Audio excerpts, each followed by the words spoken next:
आज मामा मते ठकी देबे बेले मु केबे भी भाबी नथिली। सकाळु सकाळु सज होइकी मंदिर गले आ मु निघण निदर सोई पड़ीथिली। हालो सांग माने आज मो छोटिया ब्लॉग देखंतु। मो गार मंदिर भारी सुंदर। मंदिर मो मामा दीप लगे कि ठाकुर को नमस्कार कले। तापर ठाकुर पाखे भोग लगे देव को दर्शन कले। आ तापर मो मामा तारिणी माँ का दर्शन छाड़ी बाबा हनुमान को दर्शन कले। मंदिर काम सही मामा जिते घर को फेरिले मत कहले उठ मामा स्कूल जीवु।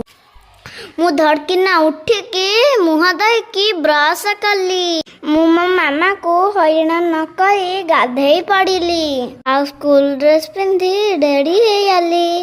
मो मामा मत सजेई दे टिकिल लगे देले। मु रेडी है कि मामा देबा चूना बिस्कुट को खुशी है कि खाईदेली। सेपटे मो मामा स्कूल टिफिन तैयारी कले। मो पसंद सुजी चकुली टिफिन रेडी कले। मु बैग सजाड़ी पानी बोतल भरली और डेरी न कली ठाकुर को जाइकी प्रणाम कली। किंतु मोर गोटे मन दुख मामा मोर ठकी देले। मंदिर को मत न कि एका गले। हाँ एबे मु रेडी होगली।